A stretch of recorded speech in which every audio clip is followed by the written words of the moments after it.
you're doing is embarrassing. Crochet was your one chance right now to trade and get a first-round caliber star player.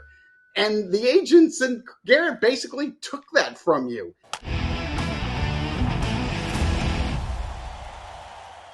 The great Jim Bowden, longtime general manager, 16 years running the Reds and the Nationals, executive of the year in 99. And now he's everywhere. He's, first off, my good friend, but also MLB senior writer for The Athletic. Just put out a trade primer. Check that out. Host of SiriusXM, MLB Network's award-winning front office show and many other shows on there. I listed yesterday. And then lead MLB analyst and insider for CBS Sports HQ. He's on all week breaking down trades. Jim, how you doing? And I know this is maybe your favorite time of year. As we were setting you up in the green room to get ready for the interview, it looks like there's a 3-team trade that's going down right now with the Dodgers and the Cardinals and the White Sox. What's up, man? Hey, not too much, man. Great to be back with you and AJ and Eric. Love your show. You guys do such a great job. And congrats on Bally Sports. That's huge news.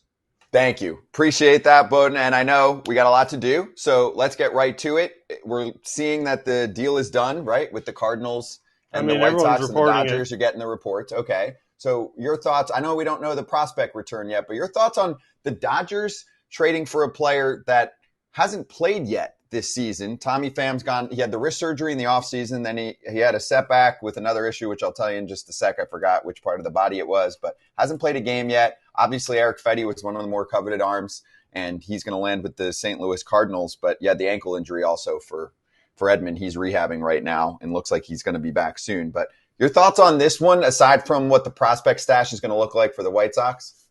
Yeah, I mean, look, I don't think there's any question that Erick Fedde was going to get traded. He was a great sign by the Chicago White Sox. Absolutely give a lot of credit to Chris Getz, who went out there, got him on an affordable rate. Great job of them scouting them for sure. And look, I don't think there's any doubt that, Erick Fedde is definitely going to sit there and help that rotation. They were looking for a veteran starter. That was one of the goals that they had. And one thing that about John Mozeliak is he's a targeted president and GM. He always looks for that one thing that he wants. He doesn't make a lot of moves, but he always fills that one need that he thinks the team had. So this deal really not a big surprise to me. All right, but is Fedde a guy that can help the Cardinals? I mean, I know he's under a 2-year deal and they signed all those guys to the 1-year deal, but he's not a heavy strikeout guy. He's a heavy contact guy, right? He kind of pitches edges, cutters, curveballs, changeups, kind of mixes it up. He's not going to go out there and punch out 12 in 6 innings for sure. So is this a move that can impact the Cardinals, obviously not only this year, but next year?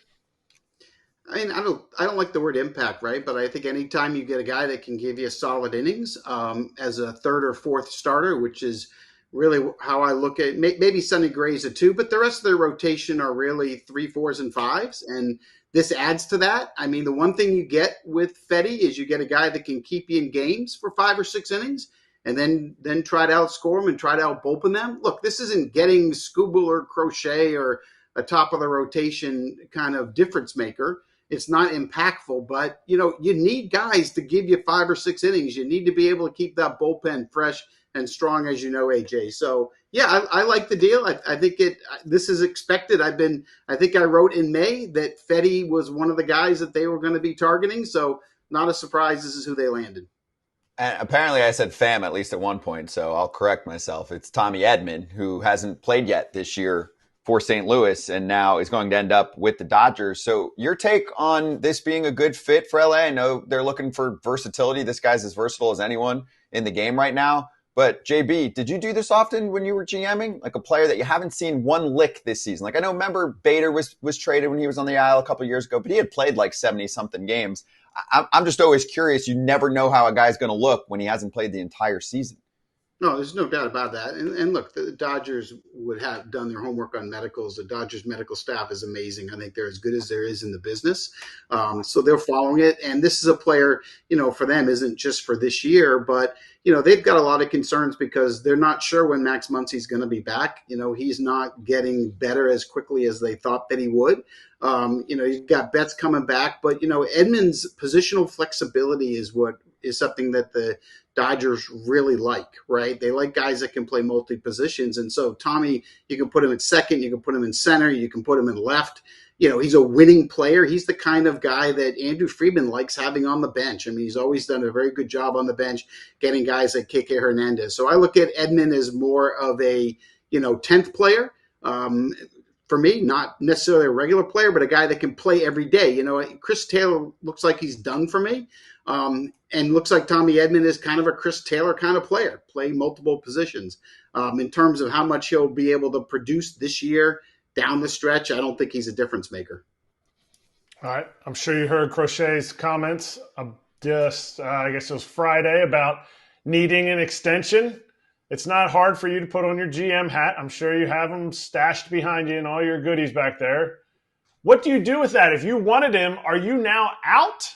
Are you, like, if you're the guy, you're the team that needs it, like, hey, we're just going to go for it and see what happens? How do you handle that? Well, it depends what team I'm running, right? Like, if I'm running the Washington Nationals, I'm in. If I can make a prospect trade with Chicago and get Crochet for the long term, I'll take him and not pitch him. That's fine with me, because I'm building for the future. Now, if I'm a contending team that wants to win right now, that's tough for me to take unless I'm willing to, pay the price that it's going to take to give them a 4 or 5 year deal that's going to be, well over $100 million. Now, if I'm willing to do that, I might consider it. Now, for me, most teams are going to pass, right? Because if you're trying to trade for that starter, I want someone that's healthy that can pitch. I'll just go get Jack Flaherty, or I'll shoot for someone else. But, there's 2 teams that I can see that would take him anyway, right? And that's the Dodgers and the Braves. If the White Sox like the young starters that Atlanta has to offer, then, I can see Alex Anthopoulos doing it, trading for him, and then trying to just have conversations with him, get him over and say, okay, if you don't want to pitch, that's fine. What do you want to do? How can we help you? And then, if he wants to pitch out of the bullpen for 2 months, fine. And then on September 15th, if he wants to change his mind and decide he wants to pitch in the playoffs, then okay. I think if you're the Dodgers and Andrew Friedman, you can afford to take the gamble. You can afford to, make the trade and sign him. Or, you can, like you did with Edman, you don't care. Okay, you come over here and we'll all work it out and we'll all talk. We're the Dodgers. And, we'll try to sell them in Los Angeles. When and if you ever get the free agency, how does the Dodgers, does it work for you, Garrett? Because, we've got Ohtani here and Betts here and Freeman here and Kershaw here. And, we're not going anywhere. We're always going to be a World Series contender. How would you like to spend your career with us? It's a pretty easy sell to Crochet for me. And I know what he has said. Remember, CAA is right down the road from Dodger Stadium, right? It's 20 minutes away where the agents are. And for Crochet, if you can find a way for CAA to limit the market for the White Sox to trade him, and then try to guide them to Dodger Stadium, where you like to have all your best clients, right? It works better when your clients are at Dodger Stadium.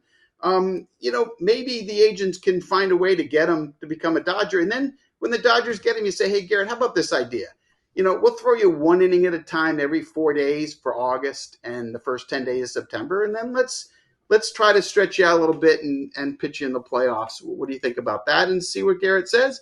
And maybe in the meantime, sign him to a long-term contract that makes him comfortable to do that. Jim, do you think that he kind of, I don't want to say lessened his value. I mean, I know you kind of talked about it a little bit, but if you're Chris Getz, right, are you a little bit angry about this? Now, I get it from the player side, because if I'm Crochet, he's like, all right, if I go out, I've never pitched as much, I blow out, I might, never get to pitch again, right? But from a GM standpoint, if you're Chris Getz, yes, I know his agency's trying to get him to a good spot and limit his trade value and all that, but if you're Chris Getz, aren't you a little bit like, dang, bro, like you could have waited and just not gone public with this, right? I mean, doesn't it kind of undercut him a little bit in his power of options? Yeah, completely screwed Chris Getz. Now, I felt bad. Now listen, they could always send him down if he doesn't get traded, and they pick up another year. They could say, hey, we're going to limit your innings. We're sending you to AAA. And send them down, and they could get another year of control if they're that mad. Now, they won't do that, but it is an option. It is a possibility. Yeah, it was a devastating blow. I mean, and AJ, keep in mind this, right? They have the worst record in baseball, and I'm sure you'll agree, maybe the worst team you and I have ever seen, ever in the big leagues, right? I mean, they're that bad. They've had 2 14-game losing streaks, and if you take them out, they still have the worst team in baseball. Like, what they're doing is embarrassing. And to make matters worse, they're going to get the 10th pick in the first round next year, not the first pick, to rebuild. So Crochet was your one chance right now to trade and get a first-round caliber star player. And the agents and Garrett basically took that from you. So, yeah, it devastating blow for sure for Chicago. And now you have to look at it that if you don't get exactly what you want for him, it's okay to hold on to him. And let's do it again in the offseason. Because in the offseason, you're going to have more non-contenders play. And when people see the price of free agent pitching, some of these teams that aren't playing right now are going to probably play and offer more prospects. So, for the White Sox, you may have to wait. But, yeah, devastating. Because otherwise, everybody was in on Crochet. Everybody. And it would have been a really great opportunity for them to bring down the timeline of when they could win. Because he could have brought 4 or 5 legit prospects back to Chicago and really help that rebuild. Hey, JB, let's talk star power for a moment. You wrote about Erick Fedde at one point in The Athletic and how you thought the Tigers maybe should deal them. It doesn't look like they will and that they'll go the Flaherty route. He actually just got scratched, so that should get done, I'm imagining, at some point today. So let's start starting pitching real quick here. So between those two and then also Blake Snell's name emerging with the performance that he put together this weekend in the last few starts, what do you see happening and what should happen if you were running point for, say, the Tigers? Well, I mean, Flaherty's going to get traded, and I think he's going to end up being the best value starter traded. He's having a legitimate comeback year. He's pitching like he did when he was with the Cardinals in his prime. And I know the Houston Astros and Orioles are trying to reacquire him, but the Astros are in on him as well, and I don't blame them. I think this is going to be a real solid pickup, Scott. I love Flaherty. I think he's great. Now, in terms of Blake Snell, it was interesting how this came about because it was on Thursday when the Crochet news broke, right? And then at the same time, the asking price for Erick Fedde was so high that teams started to fade. So Farhan Zaidi sat there and said, well, wait a minute. If they're both off the market, I'm going to jump in here with Blake Snell. Like after his last 4 starts, I'm going to jump in with him, right? So he jumps into the marketplace, and then the Giants win 4 games in a row. And granted, it was against the Rockies, but still, how do you wake up this morning 3.5 games out and trade Blake Snell? How do you walk down to that Giants clubhouse? It's 3.5 games out. They waited all year to get Robbie Ray off the injured list. They're about to get Alex Cobb off the injured list. And then are you going to really trade Blake Snell? When you're that close, I'm not buying it. So I don't think Snell's going anywhere. I think Flaherty will be the next one after Fedde. And I think Flaherty will be the real prize when it's all said and done. Love that. All right, let's finish with this, JB, just because we finally got, like, I would say the more significant last piece of the puzzle. I love when we're chatting for, 12 minutes and there's activity like this. So we'll let you jump back to Twitter and to your other shows on CBS and everything else. But lastly, we get the, I would say, final piece of the big league package puzzle where the Dodgers don't just get Edman, they're getting Michael Kopech as well. And here's a guy that obviously the White Sox have had for quite some time, pretty big arm, goes to LA. Your thoughts on, that piece of the package for a Dodgers team that's thinking about how they can stack up for October? Yeah, I've always loved Michael Kopech's arm. I don't know why it's never translated and developed, but I know one thing, the pitching room with the Dodgers is special. And when you look at that group right there and you talk about Kershaw and Ohtani and Glasnow and the pitching coaches there and the research and development group, I love what their potential is to do with Kopech. I can't wait to see what changes they make in his sequencing or in his delivery. But I know one thing, Andrew Friedman and his staff are obsessed with making players the best they can possibly be. So I can't wait to see what Kopech, ends up doing here. But I think it also is a strong signal, since that's the last piece in the deal, that they won't be getting Crochet or Robert, because if they were getting one of those two guys, it probably would have been involved somehow in this deal as well. So that's kind of my quick take on that. Yeah, excellent point, right? If you're already having that conversation, I know you said on the front office yesterday, the Yankees and Tanner Scott, well, why didn't it already happen then in the deal for Jazz Chisholm, right? Like you could have already put all the pieces together. I will say this, though. My sources with the Marlins say the Yankees are still in on Tanner Scott, as are the Orioles, Red Sox, and Royals. Those are the 4 teams this hour that are in the lead for him. There's other teams that are playing, but it sounds like it's going to go to one of those 4. And if I had to guess, it would be an American League East team with the Orioles probably having the best shot. But the Yankees, I'm told, are still in that for what it's worth. Okay. I like that. So the bidding war continues then for Tanner Scott. JB, you're the best. Thank you so much for joining us. Enjoy the next 24 hours here, my dude. Thanks, guys. See ya. We're going to go over, just like you would at an award show, what you're wearing. AJ, what are you wearing today? Wow, I actually get to talk in a sponsorship. That's amazing. I'm wearing Vuori. I've had Vuori for years, and I love Vuori. And you can see the sign right here that says Vuori. It is great stuff, soft. My son loves it. He wears it all the time. It is soft. It is great. It washes well. It keeps shape. And I've known about it for a few years, and I've enjoyed it. You can work out in it. You can work out in it. You can wear it to a nice dinner. Yep. You can. It looks good. It's good stuff. It's high-quality stuff. It's very versatile. Kratz, what are you wearing? I'm wearing a 2024 Vuori shirt. While I'm not as classic with the Vuori as AJ is, I'm hooked. Like, if you haven't gotten it, like, it is the best shirt that I own. Like, these shirts are unbelievable. I need to get on the site and get some pants and get some shorts too.